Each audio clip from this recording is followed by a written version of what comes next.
Hey, what's going on, guys? What's going on? I hope you guys are having a wonderful day. Welcome to drboycetv.com, the home for intelligent Black people. My name is Dr. Boyce Watkins.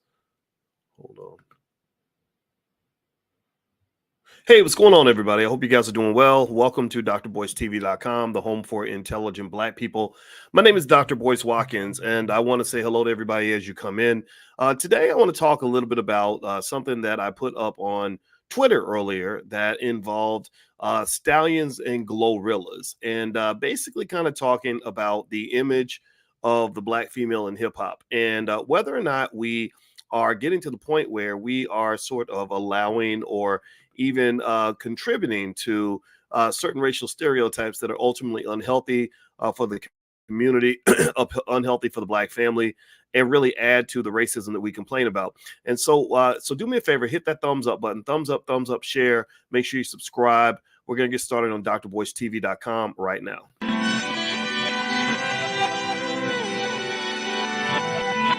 Here we are, clan the isms, cataclysm, great. Our people out here struggling, trying to make it in this state. Everybody out here doing it, but we the ones who late. Now family, we the ones who gotta delegate.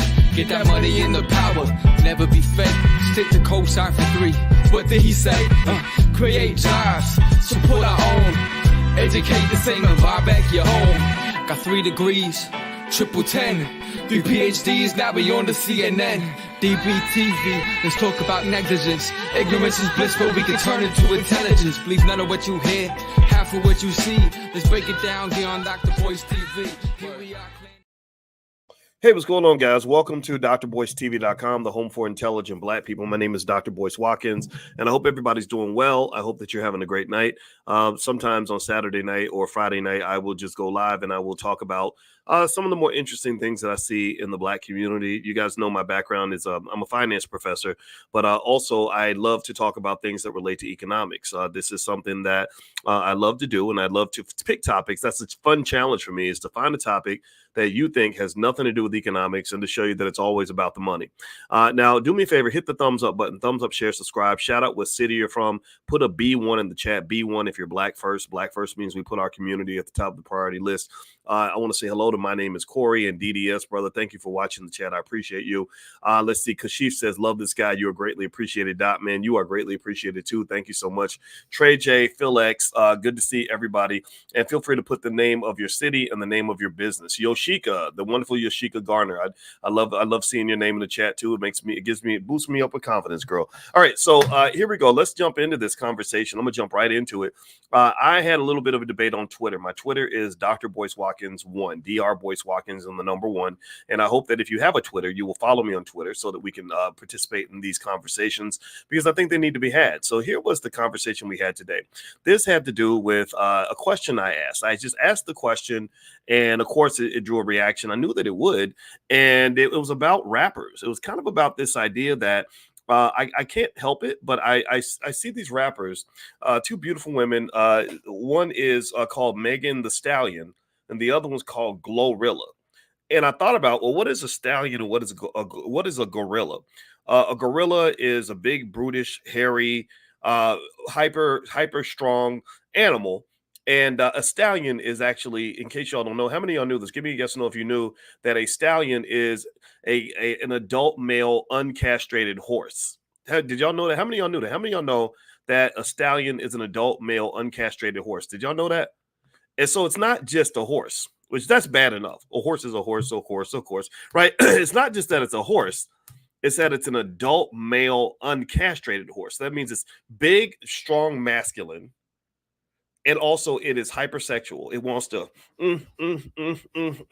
right? That's what an adult male horse does. So it's not just a male horse, Sarah. It's an adult male uncastrated horse. So apparently from the definition I've seen, and maybe I'm wrong, tell me where I'm wrong, but if you are castrated, you're no longer a stallion, right? Stallions, if you think about Rocky Balboa, he was called the Stallion because the stallion was like, the alpha male. So I wanted to dig down this rabbit hole, and I knew that my comments were going to offend some people. And because there are people who, unfortunately, we will worship anything that white people put on TV.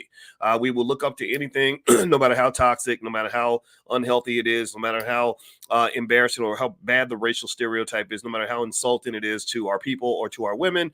We just love it anyway because of money. It's all about money and fame. Right. So when people have money and we say, okay, white folks paid their money to do this, it must be good. And this is a problem that we have. This is a problem that it's my job to kind of bring up as a finance guy, that all money ain't good money. Making money to embarrass yourself or embarrass your community ain't good money. Now, this is no disrespect to these rappers. They're very, very talented. I listen to their music. I think it's fine. There's no problem in terms of the talent level. But I think that you really want to process this because you're working against yourself in so many ways. Now, let me start with a simple question. I'm going to ask y'all a simple question. Give me a yes or no. How many of you dislike racism? Give me a yes in the chat if you dislike racism. Give me a yes in the chat if you dislike racial stereotypes. How many of you dislike racial stereotypes? Give me a yes in the chat if racial stereotypes bother you, if you don't think that they're fair, if you don't like it when white folks do that to you. You go in as a black woman and they think that you automatically know how to twerk. How many of you think that that's a terrible thing? Or you go in as a black woman, everybody assumes that you're strong. You a strong black woman. I'm a strong. Come over here, no. I'm a strong black woman. I'm a bend you over, boy. I'm a whoop your ass, oh no. Right? How many of y'all are a little offended by that? Anybody offended by this whole idea that black women are just, kind of these hypersexualized brutes? That are going to bend you over and take your booty like Diddy allegedly did, right? Does anybody kind of, have a problem with that? I do. Maybe you are okay with that. Maybe that's comfortable for you. Maybe you enjoy this, in which case we should probably talk. I don't enjoy these things because the black women I know don't necessarily need to carry around all that weight. In fact, with my wife, if I see her carrying something heavy up the steps, I say, look, I know you're strong, but I'm stronger. I know you are capable, but in this regard, I, as the man, feel that it is important for me to allow you to feel your softer side. I want you to get a chance to sit back and just know, babe, I got this. I got the suitcase. And she lets me do it. But it's hard though. It's hard because the world has kind of abandoned the black woman.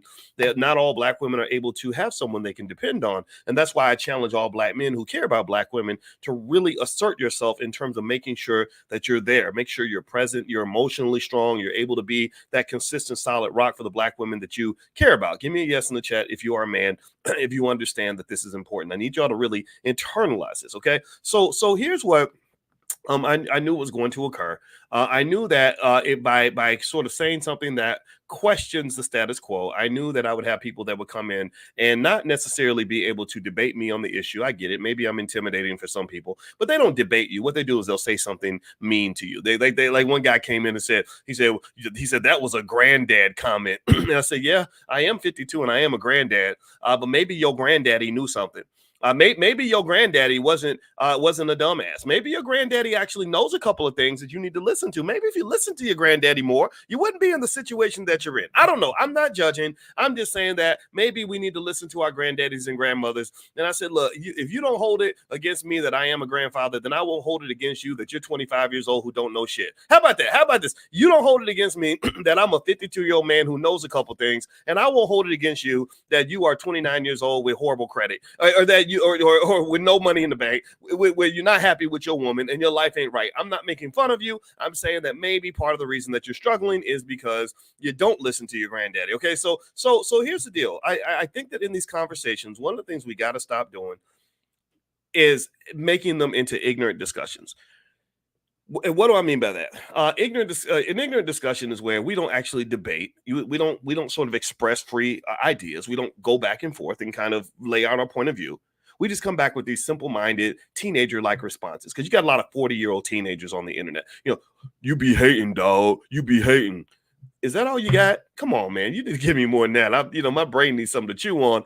And you be hating. That's a three-word response that indicates to me that you don't have you don't have a legitimate reply, that you can't defend your position. That makes me not respect you. Now I want to respect you, which means that if you come to me and you say, hey doc, I think that another way to look at it is like this, that's fine. So the reason that this rapper calls herself a stallion is because she means this and this and this. And because here's the thing, here's what you got to deal with, here's what you got to understand.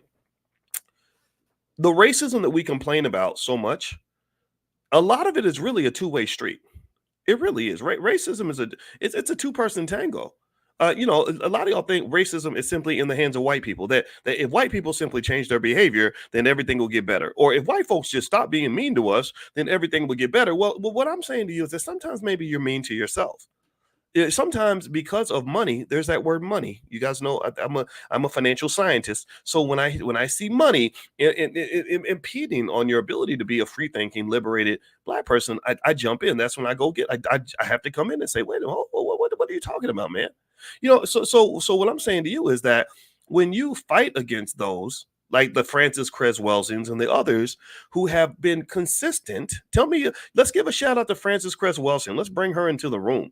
Give me a yes if you know who Frances Cress Welsing is. Do you know who Frances Cress Welsing is? She's a woman who's far greater than me. She's an amazing woman. She's not the kind of woman you're ever going to see celebrated by the music industry. Frances Cress Welsing is not the kind of woman that you're ever going to see celebrated by corporate America. Frances Cress Welsing is not the kind of woman you're ever going to see celebrated at major, even HBCUs. Howard University fired this woman. Why? Well, why would you fire a woman who wanted Black people to have dignity and to be dignified? Well, a lot of it's because they weren't ready for what she had to say. And she's the kind of person who spoke consistently on these issues. I ain't the first one. And so I appreciate y'all giving me credit for speaking on this issue. But just know I am not the alpha of this conversation. I'm not the omega. I'm none of this. I'm not the first. I'm not the last. I'm somewhere in the middle. I'm just one of a lineage of people who have said, wait a minute, just because white folks is putting money behind it, don't make it right. Just because they got some Negro on stage don't mean that's a successful Black person. Just because that person was on your favorite TV show, that does not mean that what they're doing is okay. And so really, if you dig into this, here's what I'm going to show you. I'm going to lay out some pieces to this conversation that I hope you will consider so that you'll just kind of understand that everything that glitters ain't gold. And just because it's twerking, that don't mean it's working. Just because it's twerking don't mean it's working. So let's start here. But before I do that, do me a favor. Please hit the thumbs up button. Thumbs up, share, subscribe. You're watching DrBoyceTV.com, the home for intelligent Black people. My name is Dr. Boyce Watkins. This podcast is on Spotify, and I have a few podcasts on Spotify. I actually do a daily update on the stock market. So if you look up Dr. Boyce Daily Stock Market, you'll find that. Also, I have another one called the Dr. Boyce Breakdown. So feel free to go to Spotify, and you can find my name. And also, my website is BoyceWatkins.com. So if you want to look at some of the stuff that I have in my book, The 10 Commandments of Black Economic Power, you can go to BoyceWatkins.com. Okay, so we were talking about Megan Thee Stallion and Glorilla in particular, but not because I want to pick on these two rappers, right? What we really want to talk about is hip-hop and the continuous stereotyping of Black women and where these stereotypes may come from. So when you see imagery of women that are in a position where they are forced to be masculine and hypersexualized, the thing that you have to understand is that this is a phenomenon that is particularly preserved for Black women.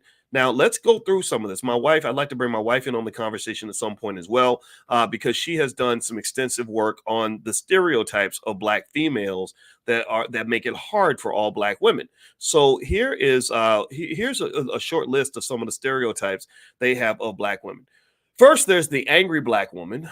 This is a stereotype that portrays Black women as naturally aggressive, angry, and confrontational, disregarding their legitimate emotions and concerns. There's the image of the strong Black woman, the stallion. I'm a strong Black woman. I'm a strong Black.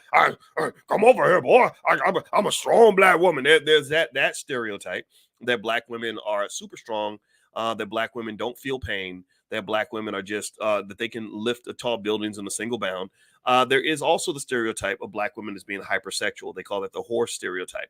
And so this is the stereotype that Black women are definitely, that they're down to sleep with whoever. If you got $10 in a bag of Cheetos, she gonna give you access to the good stuff. And this is another stereotype that we have to confront and deal with as Black people. This is one that we claim that we're against. Now I'm going to ask y'all a quick question as we go forward. Give me a yes if you agree that these stereotypes are bad. Give me a yes if you agree that it's wrong to have a stereotype that Black women are angry. Put a yes in the chat. Give me a yes if you agree that it's wrong to have a stereotype that Black women are hyper masculine, that they're super resilient and endure limitless hardship without support, often leading to the emotional and physical needs being overlooked. Yeah, how many of y'all think that that's a good stereotype, or that that's a bad stereotype? Give me a yes if you think it's bad. Yes means bad.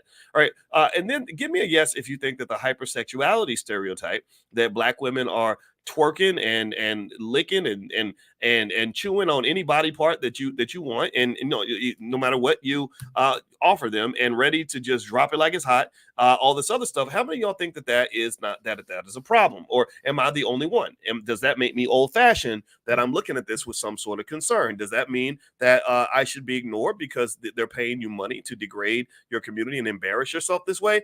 Does that make me old fashioned? If that does make me old fashioned, then screw you. Because I'll tell you what, maybe I am old fashioned. Maybe I do remember a time where there was work to try to protect our women. Maybe I think maybe that makes me old fashioned to kind of think, gosh, man, why y'all just acting like our women are just these big muscular hoes? Like that's what we kind of get, right? You're like hypersexual, but you're also like this big brute that can whoop anybody's ass. What else? There's another stereotype. Another stereotype is the welfare queen. This was something that was heavily leaned on during the Reagan administration. They put an image of a black woman getting welfare, and everybody thought Black women were taking all the welfare money. There's the image of the gold digger. And then there's another one, the image of the mammy. And the mammy image is more of an Aunt Jemima-ish kind of image. It's like, okay, I be birthing these babies, and I be out here just, taking care of the youngins, and I be breastfeeding your chillums, that kind of thing, right? And actually what a lot of people would say is that Oprah Winfrey made $1 billion fulfilling the mammy stereotype. And that's just a reality, that Oprah was kind of seen as everybody's mama. And then you have movies like The Help. If you remember The Help, did anybody give me a yes if you remember that movie, The Help? Did you see The Help in terms of like what that looked like? And that was two Black women who played maids, and they were serving white females, and that was kind of the whole premise of the movie, right? And you have Driving Miss Daisy and movies like that, right? So there's an image of the Black woman as kind of the ultimate mammy, the mommy substitute, and these are images that can be rode to the tune of billions of dollars. One of the things that's interesting about money, and you guys know I'm all about money. I talk about money every single day. In fact, we do financial awareness training every single morning at 10 a.m. That's a free class for anybody that thinks that you have to pay money to be in the Black Business School. You do not have to pay money. This is a 100% free class.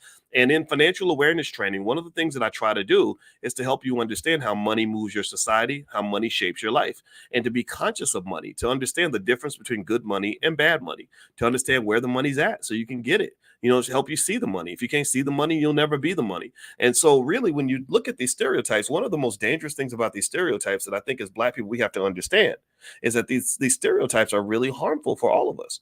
These stereotypes are harmful for the rest of us, but profitable for those who are willing to fulfill those stereotypes. If you get in front of that audience of non-Black people, and you behave in the way that they expect you to behave, then they are going to pay you well for that. And if you make the mistake of believing that because you're being paid well, that means that what you're doing is working, that what you're doing is good, then you're going to be contributing to the demise and the embarrassment of your own community. Do you understand that? Give me a yes if you follow that argument, that money is a deceiver. Money is not evil, but money can be evil. Money is very powerful. Money can incentivize you to do things that you would not normally do. Money can put you in a situation where you embarrass your whole family, but and you go full throttle with it because you think you're winning. Megan Thee Stallion thinks that she's a successful Black woman, and I'm happy for her. I'm happy she was quote unquote successful, but she also got shot in the foot by her boyfriend. Like that. That's not, to me, that's not success. That's not a good life. She's probably traumatized and terrorized and scared half to death, and I don't blame her. It's very, very sad to me to see these things. Glorilla, sure, you're on stage, but look at what you have to do to get up there. You can't do what the white females do. You can't go up like Adele and just sing and show your talent. You can't go up and do what that white lady, what's the girl's name who made Taylor Swift. You can't do a Taylor Swift. They would never let you go and do what Taylor Swift does. You got to go twerk. You got to stick your tongue out. You got to tell everybody about your sex life. You have to go be above and beyond in this, what I would define as a type of minstrel show that we are pushed to pursue, that Lizzo participates at full throttle. Lizzo's interesting. Lizzo's special. Let me tell you why Lizzo is special. I'm going to give you at least 3 reasons why Lizzo is a very special woman. Let me break this down. I'm not even being sarcastic here, but maybe I am. Okay, let me just stop lying about that. Lizzo is special because Lizzo fulfills multiple stereotypes at the same time. That's just, I mean, that's amazing. I really am impressed that Lizzo is able to fulfill multiple stereotypes at once. Lizzo fulfills the mammy stereotype because she's the big black woman who all the white girls love. They always love that big, loving black mammy type. She fulfills the hypersexual stereotype. Every time you see Lizzo, she's always twerking. She's always doing something sexual. And it's very unfortunate because it's getting her sued. Did anybody see that? How many of y'all, give me a yes or no if you saw Lizzo's big lawsuit? Did y'all see that lawsuit? Lizzo's being sued for a lot of money because apparently they pay her to pursue these insane shenanigans. And the bigger of a clown, the bigger of a buffoon that she is, the more money she makes. But the problem is that you can't do those things in a workplace. When you read that lawsuit, it's really disturbing. They talked about women on the job. Imagine going to work and your boss tells you to go and push a banana out of your hootie hoo. Like literally, she literally, allegedly, this is what they were kind of saying that she was doing, was they said that she was telling her employees to spit a banana out of their private part and all kinds of other stuff, right? So this is not something that you would expect on the job. This is something that you probably could take to HR. How many of you got a job? How many of you, if you went to work at Walmart or Google or Target or wherever you might work, or UPS, how many of you would go to HR if your boss said, I'm going to give you a raise if you stick this peanut into your coochie cooch, right? A lot of you would probably do that, right? So this is what Lizzo's dealing with, and this is quite predictable. It's unfortunate because it reminds me a little bit of what's happening with Diddy. The reason it reminds me of Diddy is because what happens in this industry, by the way, this industry is not owned by black people. Y'all do understand hip hop is not owned and run by people that look like us. Do y'all know that? How many of y'all know that? How many of y'all know that hip hop is this industry where we are the props? Hip hop is an industry where we are the commodities. Hip hop is an industry where we are not the owners of anything. The owners are people that look like that. They're people that, and in fact, there's an article here I'm looking at in the LA Times, and they said that top music industry executives are still overwhelmingly white and male, according to a report at USC. So according to this report at USC, the hip hop music industry is run by a lot of white males. And it says here, after a year of public displays of introspection concerning diversity and inclusivity in the entertainment industry, a new study from USC tracking the race and gender of top executives in the music business shows how much work is yet to be done. The study from USC's Annenberg Inclusion Initiative, released Tuesday morning, spells out just how stratified the music industry remains in its executive and professional ranks. This is in stark contrast to the popular music's leading streaming and airplay charts, which are regularly topped by black and female artists. The study surveyed a broad range of 4,060 executives at 119 music groups, record labels, music publishers, live promoters, radio companies, streaming services, and other major and independent music firms. It found that the top executives at 70 leading music companies, 86% were men, 86% were white. Did y'all hear that? Let me absorb it. Give me a yes. Sometimes I get excited. When stuff gets me going, I talk really fast. How many of you are concerned by this? I mean, process this. These are the people that are running the industry. Give me a yes if you agree with this statement, that while they're telling our women to call themselves gorillas and horses, right? Remember, a gorilla is a big, hairy, brutish, super strong animal. And a stallion is an uncastrated adult male horse. So while they got black women running around here, looking like animals or calling themselves animals, do you think that they're doing this to their children? What do y'all think? Do you think that they are putting their girls, their daughters out here, having them look crazy like that? You say, baby, you ain't nothing but a big old glorilla. You an angry woman. You a mammy. We want you to be the ultimate hoe. We want you to be the gold digger and the welfare queen. We want you to fulfill every negative stereotype there is, and we want you to embarrass our community. Do you think that they're doing that with their kids? and I'm going to answer. I'm going to say the answer is no, and the reason the answer is no is because I want y'all to give me a yes or no. Give me a yes or no. Can you name the white female version of Lizzo? Can you name one single white female? There's more white. Now, pay attention now. There's more white females in America than there are black people. Do we agree on that? So if there are more white females than black females, then you would expect that there would be 10 or 20 Lizzos. If the ratio is about 8-1, white to black, you would expect there to be 8 Lizzos for every white Lizzos for every one black Lizzo. So I'm not asking you to give me 8. I'm asking you, give me one. Just give me one white female who is just as famous as Lizzo, who is obese, shows up to Laker games with a booty out, wearing a thong, and twerks in public at every chance she gets. I'm gonna wait. I'm gonna do the Jeopardy countdown and wait for a moment and allow you to tell me. I'm gonna give you time to think about it. Tell me one person who is the white female Lizzo. Give me a yes or no. Can you think of anybody?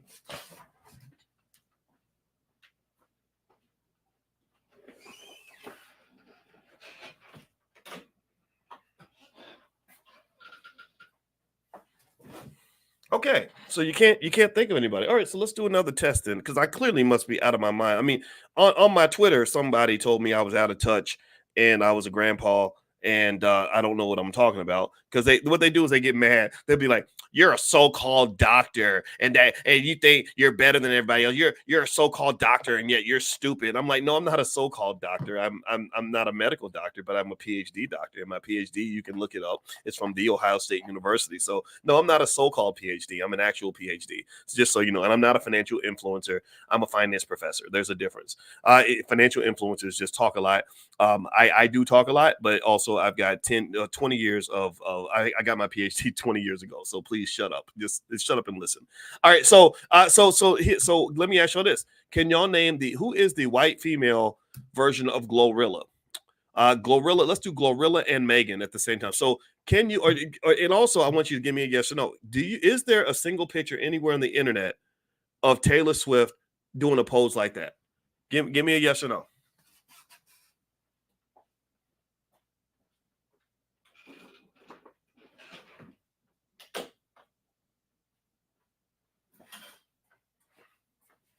I mean, seriously, there's got to be one, right? Because apparently the racism ain't got nothing to do with it. I'm making things up. I'm being delusional. So can you think of one image of Taylor Swift? This is Megan Thee Stallion. She made a guest appearance on a Marvel show. Now, and she was teaching the She-Hulk how to twerk. Is there? I mean, can you name like who's the white female version of Megan Thee Stallion? Who's the white female that has a name that is similar to an adult uncastrated male horse? That twerks at every available opportunity, constantly takes pictures with her tongue out. Who is the white female Cardi B? There's her album cover. What's it called? Gangsta Bitch Music Volume 1. Is that the name of the? Yeah, and she's sitting there. She got her legs spread wide open, and she's sucking on a liquor bottle. Would you say that's just a glowing image of the black female? Like, would you say that this? And again, remember, the people that are running the industry, you ain't seeing no pictures of their daughters out here like this. They're like, no, we don't do that sort of thing. That's for the Negroes. they like this sort of thing. They like to be seen this way. And I want you to just kind of think about this. I want you to just really kind of process this. This is what they're doing to the image of the black woman. And then I got to go on Twitter, and first people that argue with me are not even the white folks. Even the white folks look at it and they're like, what the hell are y'all doing? There's lots of non-black people who look at this and say, why would you let people misrepresent your community this way? And I'm gonna tell you why it happens. It happens because many of us are financially desperate. That's what it's just financial desperation. That's what that is. When you're economically desperate, you will do anything in order to get money. And so one of the things that I think allows people like myself to make a contribution is that I like to train you on how to make sure that your children understand wealth and money, so they don't have to embarrass themselves to get money. I don't want my girls out there doing stuff like that just so they can get a nickel. I don't want them telling struggle stories, and this is really where it's all of our responsibility, right? It's not me beating up on the black women who do these things. It's more so all of us talking about just what's required for us to fix this. It's me challenging even black men to say, come on, man, we got to stand up and defend ourselves and defend our women. We can't have them out here desperate like this. And in fact, I'm gonna read some stats to you that will help you to connect the dots in terms of the imagery of the black female in hip hop and what's going on with the black female in society. But before I do that, do me a favor. If you could, please hit the thumbs up button, thumbs up, share, subscribe. My name is Dr. Boyce Watkins. You're watching drboycetv.com, the home for intelligent black people. As you guys may or may not know, every single morning I have a free class. It is called Economic Awareness Training, EAT. And so what I do is I teach you how to eat because I want you to eat. I want you to eat, and I want you to eat healthy food. That means I want you to make your money in a way that is good. I don't want you to have to do desperate things for money. I'm a finance PhD. That's my profession. And so if you'd like to join us, the class is 100% free. You can text the word morning to 87948. Text morning to 87948. You can also go to drboyceelevate.com if you live out of the country. If you live out of the country, go to drboyceelevate.com. If you're in the country, just text the word morning to 87948.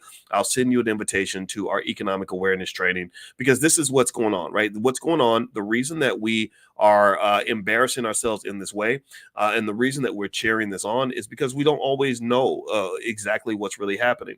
I'm going to tell you like this. When we talk about economic awareness and financial consciousness, I'm going to tell you who's very much economically aware. The people who promote these images are extremely economically conscious. Cardi B is economically conscious in her own way in one particular sense. For a Cardi B, if you notice, most of her lyrics, most of her music is about money. Like, in fact, I think she has a whole song about money. So as a finance professor, of course, that perks my ears up. When you're rapping about money, it's like, okay, you love money, you want money, you want to get money. So my question then becomes, how are you getting your money? Because all money ain't good money. So what Cardi B does, unfortunately, and this is not her fault, because I think she's actually a smart lady. I respect talented lyricists, and I consider her to be a talented lyricist.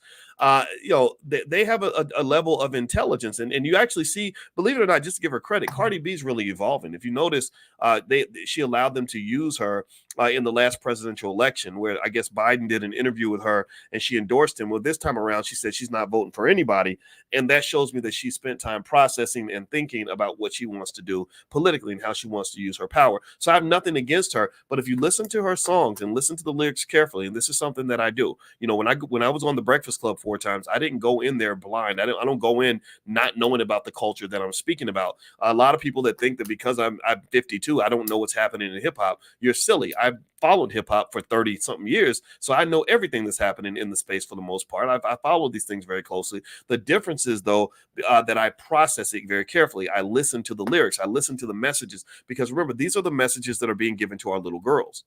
And whether you like it or not, with great power comes great responsibility. Whether you like it or not, these images do matter. Whether you like it or not, the way we portray the black woman around the world is the way people are going to view the black woman around the world. Am I right or am I right? Do you agree? What do you think?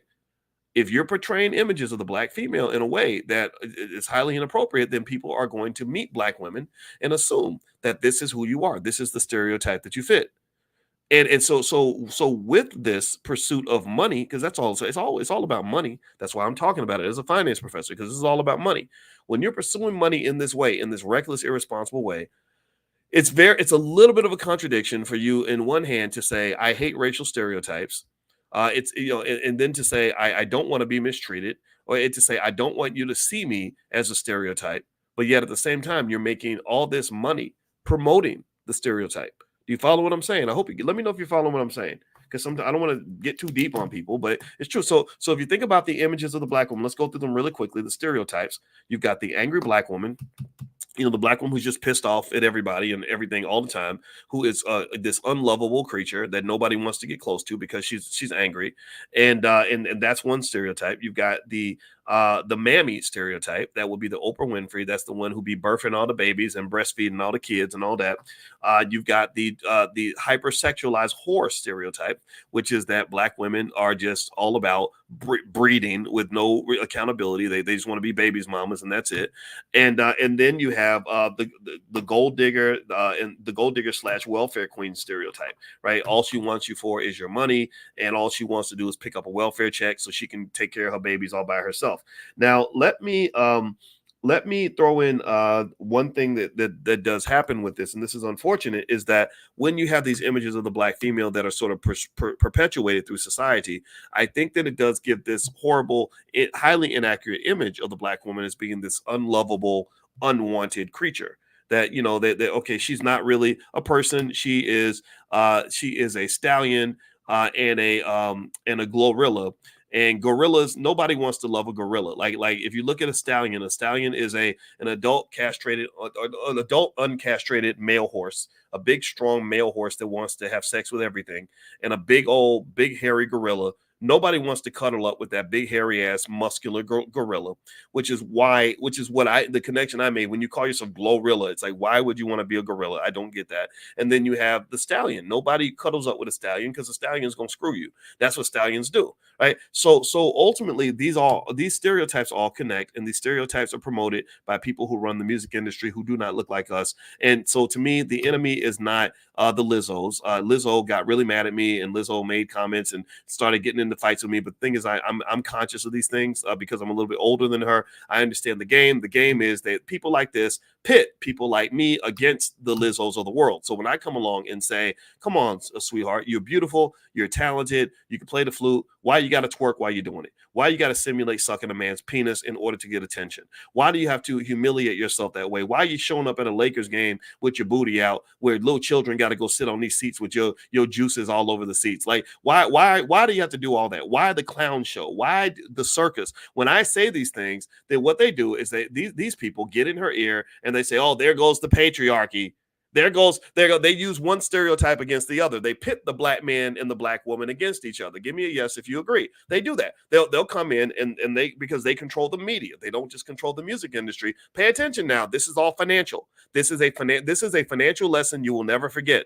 This is a financial class right now that we're having. I hope you understand how this is a financial conversation. It is their control of wealth and money that allows them to do this. So what they'll do is they'll use media. So when Lizzo got mad because I basically said, I don't understand why this lady's got to be out here humiliating herself in this way. So what the media then did, pay attention now, this is a true fact. They then perpetuated this image all throughout media, through the entire Associated Press.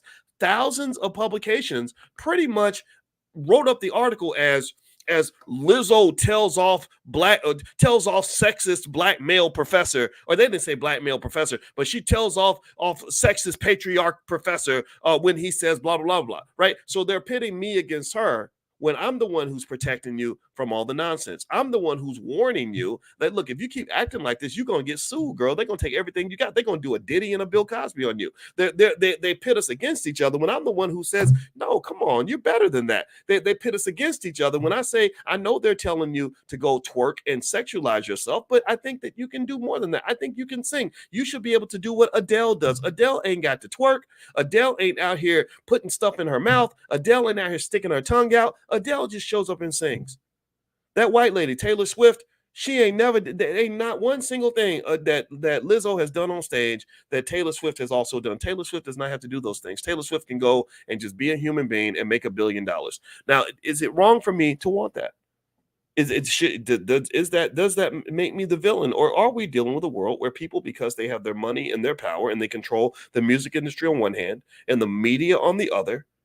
I think that what happens here, I know. They pit the black male against the black female. So when the black male shows up, this is why sometimes it's hard for brothers to step up and show support and protection.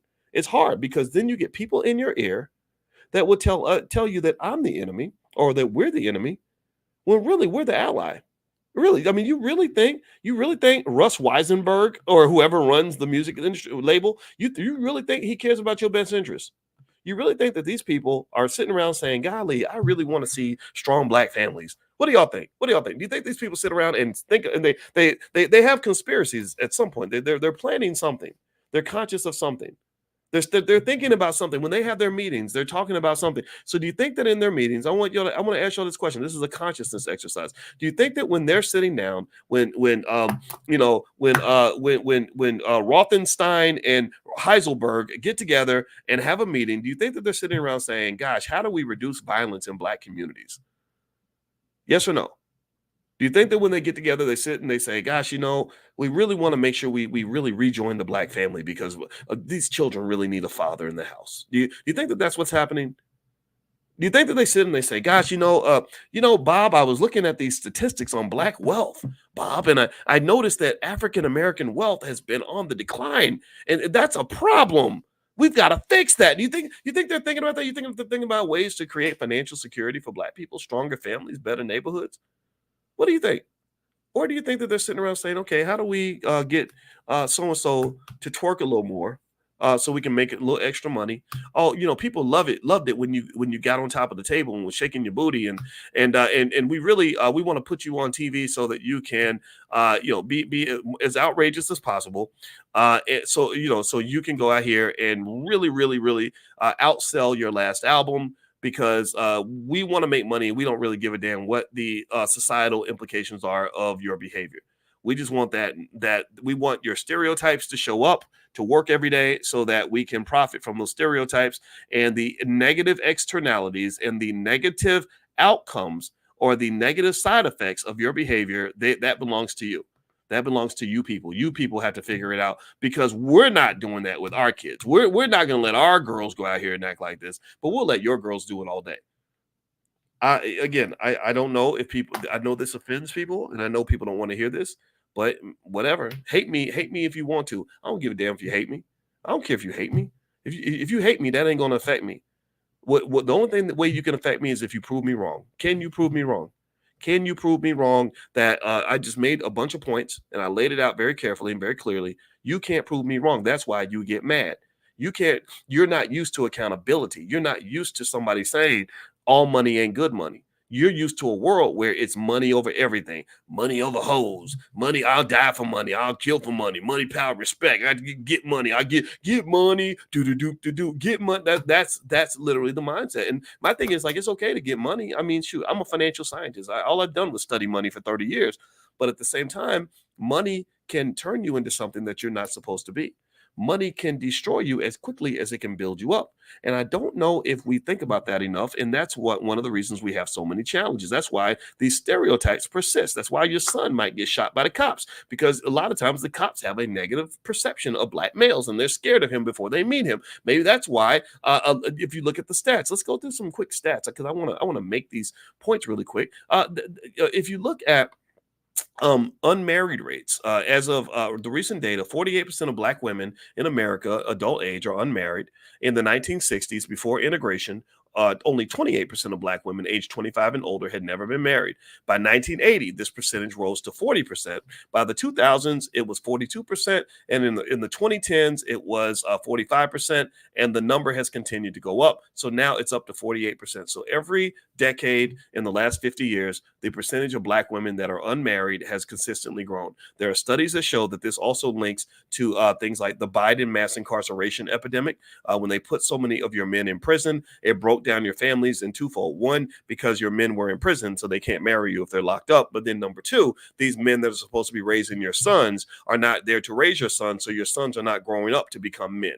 Let me know if you're following that. I need yes confirmations to let me know that you're getting what I'm saying, because I don't want to talk too fast. I don't want you to gloss over that point. When you don't have the fathers around, when the fathers are not raising your boys, that's when you get these she-males out here. That's when you get these bearded babies out here. That's when you get these 45-year-old teenagers from. That's where they come from. They come from the fact that they never had a father that was kicking them in the ass and forcing them to be men. That's the reality. That's something, for whatever reason, people don't want to talk about it. Maybe it's politically incorrect. Maybe it's not a warm, fuzzy conversation that you're looking for, but the world ain't warm and fuzzy. And so, generally speaking, the breakdown of the family is directly connected to the breakdown of the African-American male. A lot of this occurred through hip hop. I believe, as Ice Cube has alluded to and others, that there was a conspiracy in the 80s and the 90s to take out opportunities from the black community and replace it with drugs and guns. And then they had music that glorified the drugs and guns, which caused your men to lose who they're supposed to be, to the point where they became butt naked, crazy, ignorant and crazy and violent and ridiculous in terms of the things that we celebrated. You should not be looking up to the drug dealer more than you look up to the scientist. You should not be looking up to the hustler and the thug more than you're looking up to the person who takes care of his kids.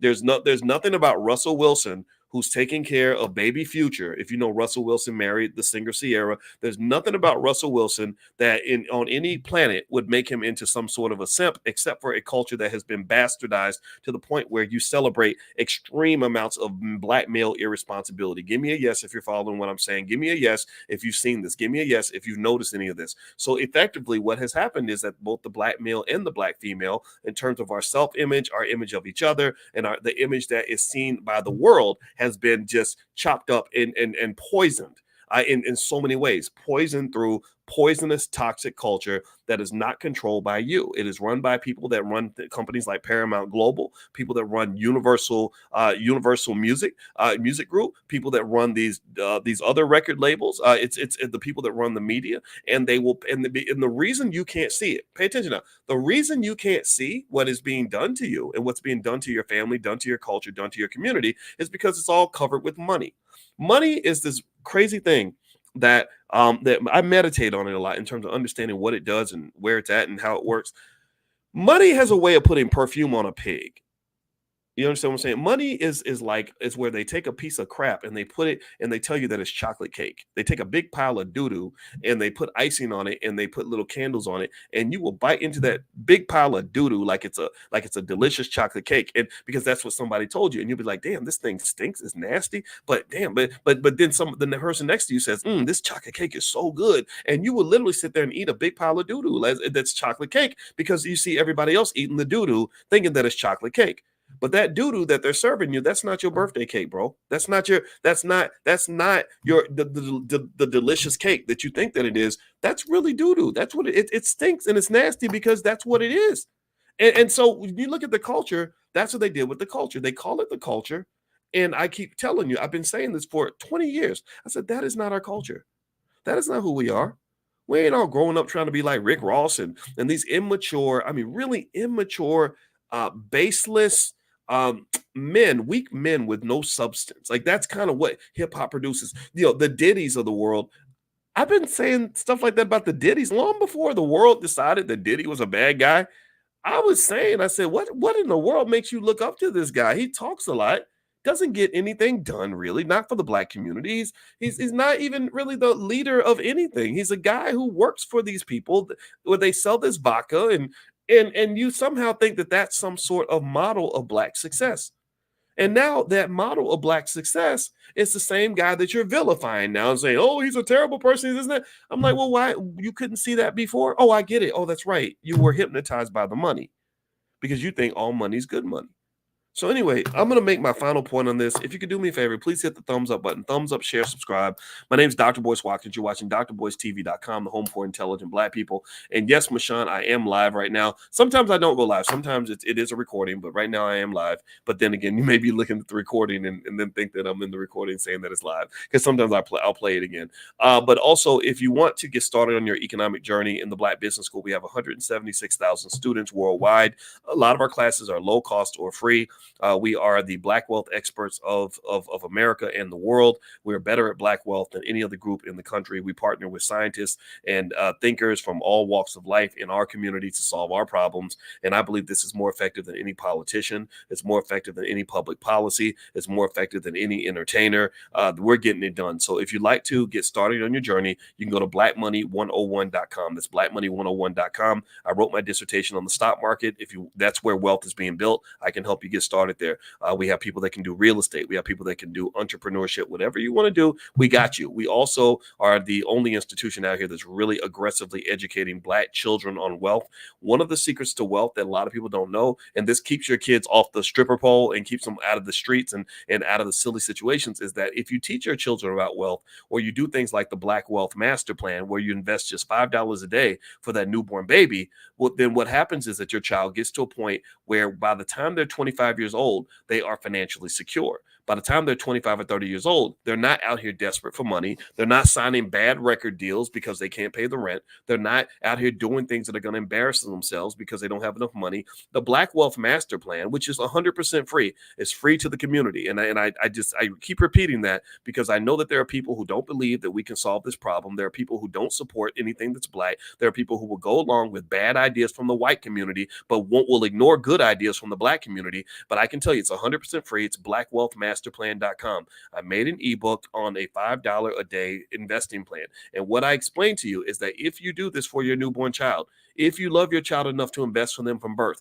if you care enough to prepare a plan for them, then by the time your child's 25 years old, they've got a couple $100,000 in the bank. So I want you to think about this. So let's go back. Let's talk about this topic. And the URL is blackwealthmasterplan.com. So feel free to go take a look. If you go back and you look at some of this ridiculous imagery of the black female that's being pushed throughout hip hop, I want you to ask this basic question.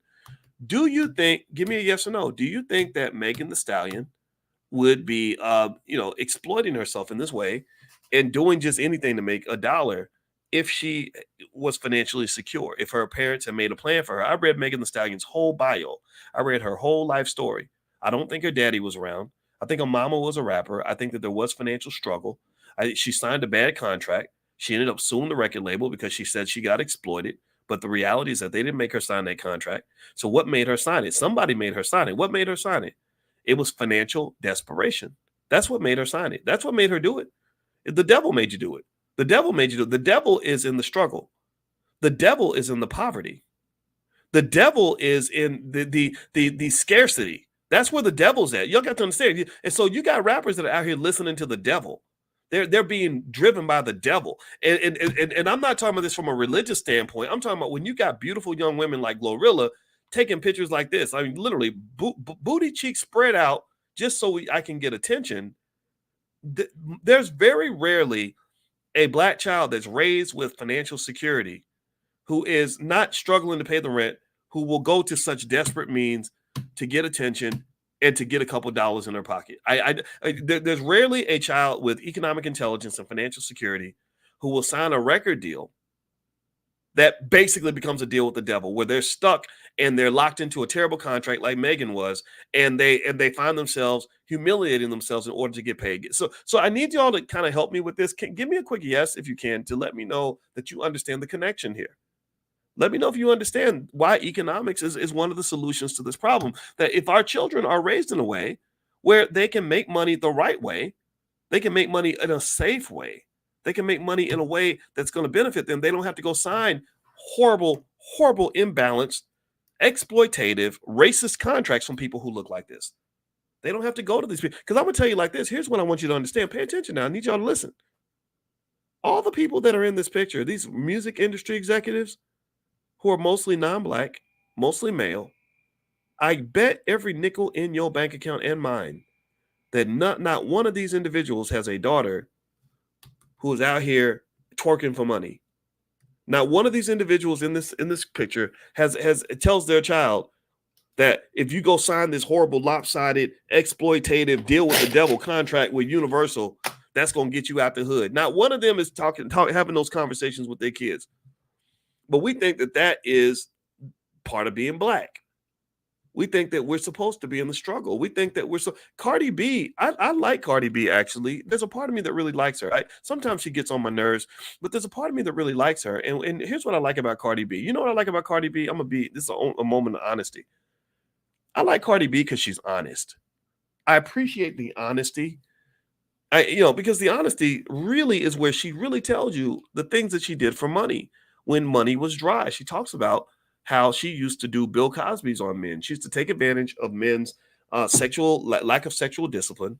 And so a man comes in the club, he's trying to get some. She would lure him into a hotel room, and then they would drug him, and they would take all his money and maybe take some things that money should not buy. They would take his money, and she would get a guy to come in, and if she didn't like the guy, she'd have the guy come in and do a ditty on this man. That's what she used to do to get money. She talks about this, which is fascinating to me. I'm really fascinated by the fact that no one ever really thought to say, okay, she should probably be prosecuted or held accountable, or she should be canceled for this. Isn't that interesting though? Let's pause in that moment. Doesn't anybody else think that that's so strange? That, imagine if a guy said that. Imagine if Diddy was like, yeah, I went and I drugged and raped somebody and took all their money. Do you really think that would just be overlooked? Oh, well, that's okay. He was just doing what he had to do to survive. Or do you think that people would say, okay, let's do a deeper investigation? So I want to just point that out to you in terms of looking at some of the biases that do exist in our society. I find that really fascinating that people just overlooked that statement. and no one sort of said, okay, wait a minute, that's worse than what Cosby did. Nobody said that, right? But anyway, with Cardi, if you listen to her music carefully, which I've done, she raps about money. She got a whole song about money. Money, I need money. I like money, right? And how does she know to get money? Well, she basically gets money by offering her good stuff, right? You know, I know, again, call me old fashioned. I sound, somebody on Twitter said I sound like a grandpa earlier, and that made me feel kind of bad because I am a grandpa, and I'm like, dang, what's wrong with being a grandpa? Is that bad? I thought grandpas were wise. I thought grandpas know a couple things, and I'm gonna just tell you like this. I kind of feel like when you talk about money, that there are some things that really just should not be for sale.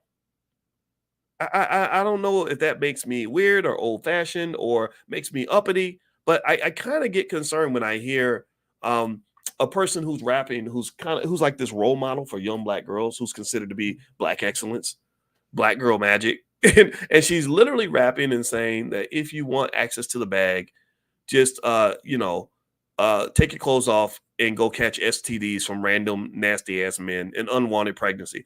I really kind of think that maybe as a community, we may want to reconsider that public policy if we ever want to be successful as a people, if we ever want to have the stable families we deserve.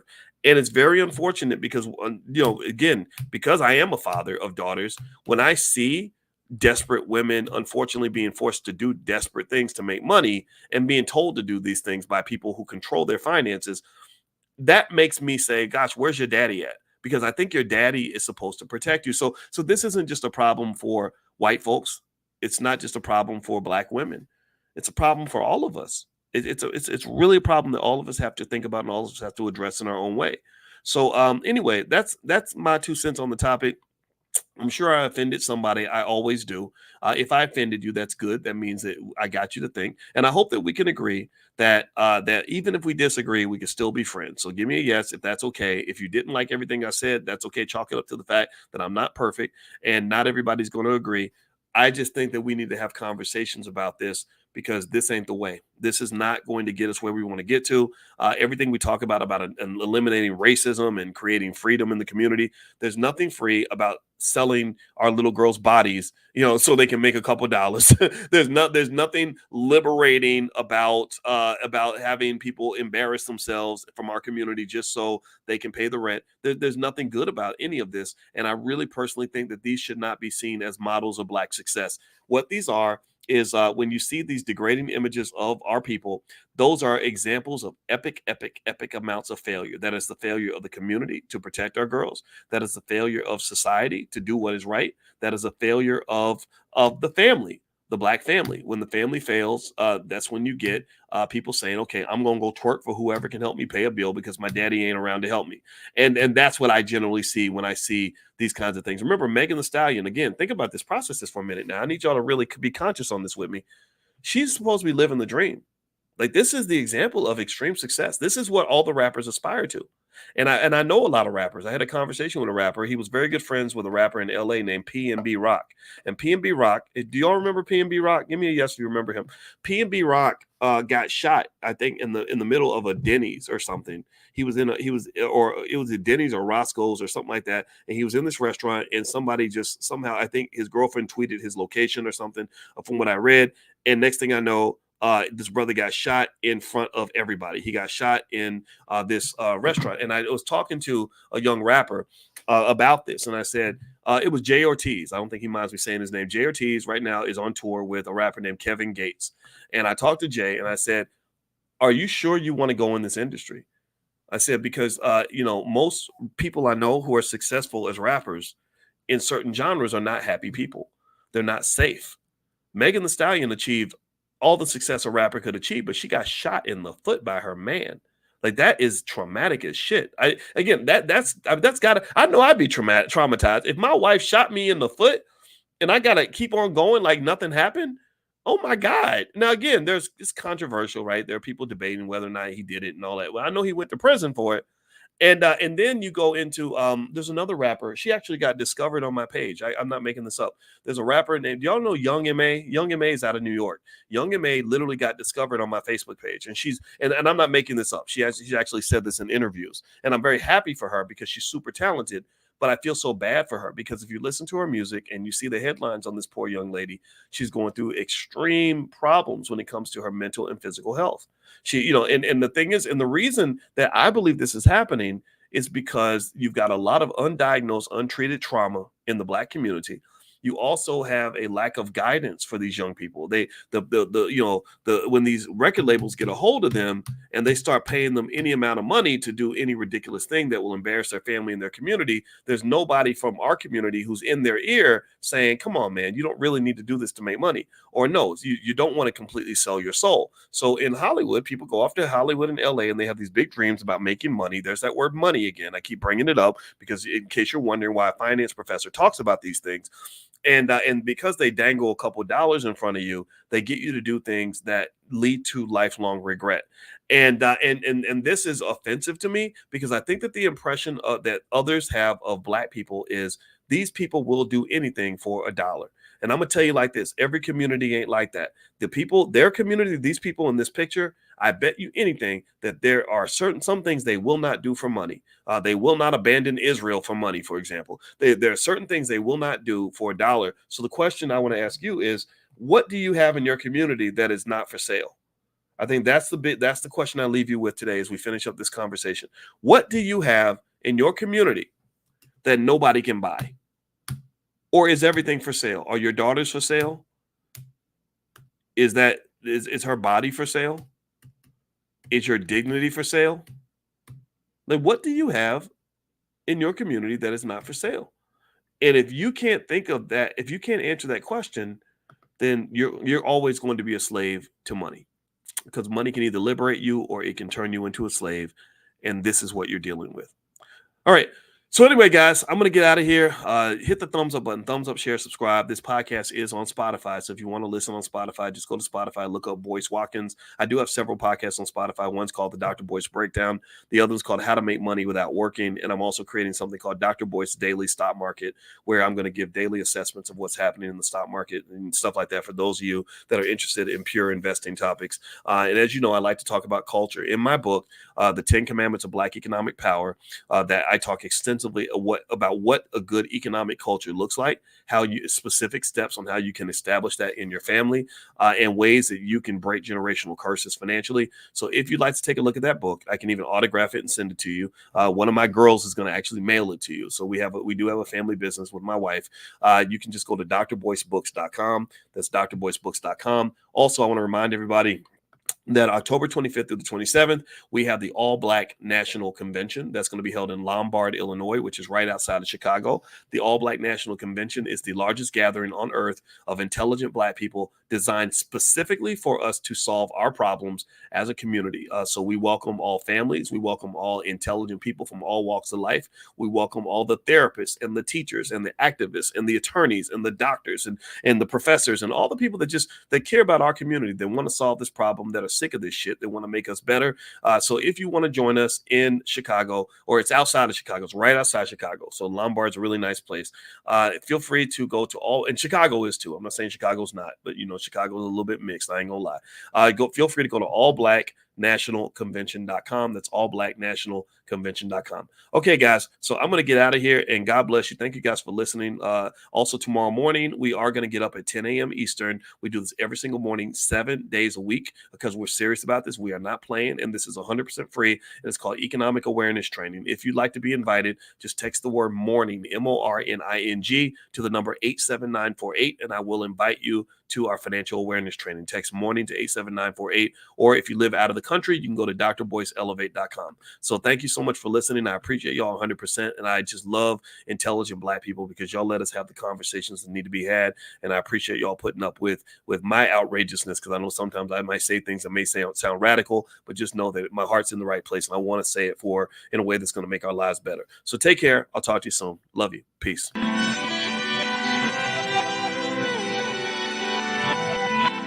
Here we are, clan the isms, cataclysm great. Our people out here struggling, trying to make it in this state. Everybody out here doing it, but we the ones who late. Now family, we the ones who gotta delegate. Get that money in the power, never be fake. Stick to co-sign for 3. What did he say? Create jobs, support our own. Educate the same and buy back your home. Got 3 degrees, triple 10. 3 PhDs, now we on the CNN. DBTV, let's talk about negligence. Ignorance is bliss, but we can turn it to intelligence. Believe none of what you hear, half of what you see. Let's break it down here on Dr. Boyce TV. Here we are.